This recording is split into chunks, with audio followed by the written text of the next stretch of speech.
ওনার সমস্যা হয়েছিল যে রেকটাম ক্যান্সার হয়েছে। ওনাকে আমি ইন্ডিয়া নিয়ে গেছিলাম, ওখানে রেডিয়েশন থেরাপি দিচ্ছি। এখানে বাংলাদেশে আবার ওনাকে কেমোথেরাপি দিলাম।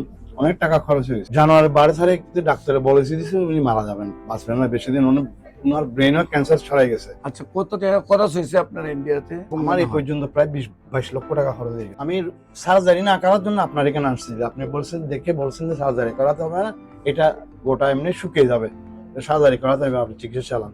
ইনশাআল্লাহ আপনি 4 মাস চিকিৎসা করার পরে 5 মাসের রিপোর্টের দেখছেন যে গোটা অনেক শুকিয়ে গেছে। আমার কাছে আছে ডকুমেন্ট, ফটো এর মধ্যে ক্যামেরার মধ্যে আছে। এখন আপনার পুত্রবধূর অবস্থা কি? সব কিছু ঠিক আছে, এখন একদম নর্মাল। আগে যেরকম ছিল উনি আজ থেকে 2-3 বছর যেরকম ছিল সেরকম একদম নর্মাল। বিসমিল্লাহির রহমানির রহিম। সম্মানিত দেশবাসী, আমি cancer specialist doctor SM. Sarwar. বিশেষ করে আপনারা জানেন যে সারা ওয়ার্ল্ডের ডাক্তারদের বক্তব্য ক্যান্সার হলে আনসার নেই। ক্যান্সার হলে আমরা সাময়িকভাবে চিকিৎসা দিয়ে থাকি, এক সময় ক্যান্সারের মৃত্যু হয়, এটাই মেনে নিতে হয়। আমি বলবো যে ক্যান্সার হলে আনসার নেই সেই কথার কোনো ভিত্তি নেই। ক্যান্সার সম্পূর্ণরূপে সুস্থ হয়। আজকেও আমরা একজন ক্যান্সার রোগীর সাথে আপনার পরিচয় করে দিচ্ছি। ওনার পুত্রবধূ সুস্থ হয়েছে এবং আজকে আরেকজন বাবুকে নিয়ে আসছেন চিকিৎসার উদ্দেশ্যে।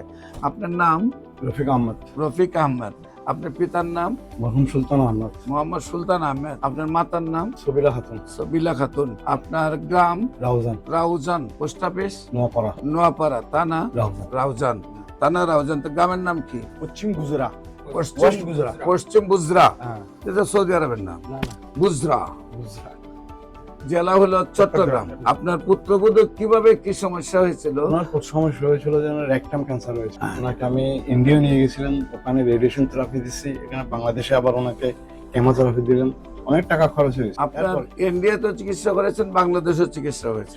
সেইখানে চিকিৎসা কি সুস্থ হয়েছিল? সেখানে চিকিৎসা সুস্থ হয় নাই। সেখানে চিকিৎসা এবছর হয়ে গেছিল গত মার্চ, এই বছরের জানুয়ারি 12 তারিখ ডাক্তারে বলেছে দিচ্ছে উনি মারা যাবেন, বাঁচবেন না বেশি দিন। ওনার ব্রেনের ক্যান্সার ছড়াই গেছে। টাইমলাইন দিয়ে দিছে। হ্যাঁ, টাইমলাইন দিয়ে দিয়েছিল। উনি ডাক্তার অনেক নাম করা ডাক্তার, যিনি নাম বলবো না, কিন্তু উনি বলছেন যে এরকম বিভাগীয় প্রধান, উনি নিউরোলজির ডাক্তার। উনি বলছেন ওনার ব্রেনও ক্যান্সার ছড়াই গেছে। আচ্ছা, কত টাকা খরচ হয়েছে আপনার ইন্ডিয়াতে? ইন্ডিয়া থেকে বাংলাদেশে এই পর্যন্ত আমার প্রায় অনেক খরচ হয়েছে। সেটা বললে একটা লজ্জার ব্যাপার। না, কত গেছে মানুষ জানা দরকার, ওই জন্যই যে মানুষ অর্থনৈতিকভাবে যাতে আমার এই পর্যন্ত প্রায় 20-22 লক্ষ টাকা খরচ হয়ে গেছে। প্রায় 22 লক্ষ টাকা খরচ। আপনার এখানে সংক্ষিপ্ত ভাবে বেশি টাকা খরচ হয় না, কিন্তু ইন্ডিয়া যাওয়া আসা, এখানে চিকিৎসা করা, 8টা কেমো এখানে দিছি, 25টা থেরাপি ইন্ডিয়াতে দিছি, রেডিয়েশন থেরাপি। টোটাল 22 লক্ষ টাকা খরচ করে যখন রেজাল্ট পান নাই, ডাক্তার যখন বলছে মারা যাবে, তখন আসছেন আপনি আমার কাছে। আপনার আমার ঠিকানা কিভাবে পাইছে? আপনার ইউটিউবে দেখে। এখন আপনার এই পুত্রবধূর অবস্থা কি? এখন আপাতত সুস্থ। গতবার আপনি স্বপ্ন রিপোর্ট নিয়ে আমি এখন আল্লাহর রহমতে সম্পূর্ণ সুস্থ। সম্পূর্ণ সুস্থ। আমি কি রিপোর্ট করাইছি? রিপোর্টে কি অবস্থা আসছে? সবগুলো আপনি দেখছেন, সবগুলো রিপোর্ট আল্লাহর রহমতে ভালো আসছে। একটা পয়েন্টের কথা বলি, আমার ডাক্তার আমাকে বলছিল যে ওনাকে সার্জারি করে ওনার গোটাটা বাইর করে ফেলতে হবে। সেটা কি ব্রেইনে? না না, রেকটামে গোটা বাইর করতে হবে। আমি সার্জারি না করার জন্য আপনার এখানে আসছি। আপনি বলছেন যে সার্জারি করাতে হবে না, এটা গোটা এমনি শুকিয়ে যাবে, সার্জারি করাতে হবে, আপনি চিকিৎসা চালান।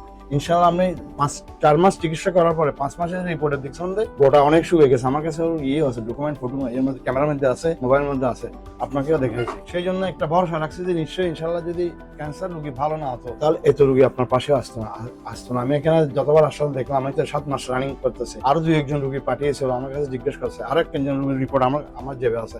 একজন রোগী যে ভালো হয়েছে সেটা প্রমাণ। আমি 20 লক্ষ টাকা খরচ করার পরে যে একটা রোগী ভালো করতে পারছি চট্টগ্রামের মধ্যে যা আপনার চিকিৎসায়, সেটাই জেনে রোগীরা যারা জানছে যারা বলছে যে আমাদেরকে ডাক্তারকে দেখাই দেয়।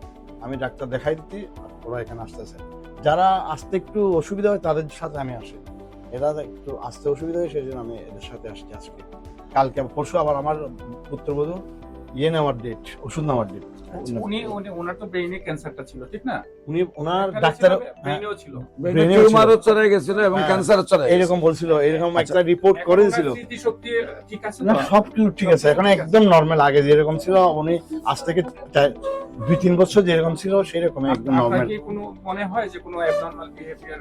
না না না, এখন ওনার কাছে আমি সবসময় জিজ্ঞেস করি, তোমার যদি কোনো একটা প্রবলেম লাগে আমাকে বলবে, আমি ডাক্তারের সাথে আলাপ করবো। সম্মানিত দেশবাসী, আমি বলবো যে আপনারা যারা এই ভিডিওটি দেখছেন, ওনার পুত্রবধূর জন্য দোয়া করবেন। এইরকম শ্বশুরও পাওয়া কঠিন যে পুত্রবধূর জন্য 22 লক্ষ টাকা খরচ করছে ইন্ডিয়া থেকে। এইরকম দোয়া করি ওনার মতো শ্বশুরও বেঁচে থাক, বাংলাদেশ সব শ্বশুর এমন হয়ে যাক।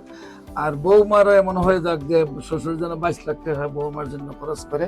এবং আল্লাহর অশেষ রহমতে যেহেতু সুস্থ হয়েছে, দেশবাসীর কাছে দোয়া চাই উনি যেন আজীবন ভালো থাকে, আপনারা দোয়া করবেন।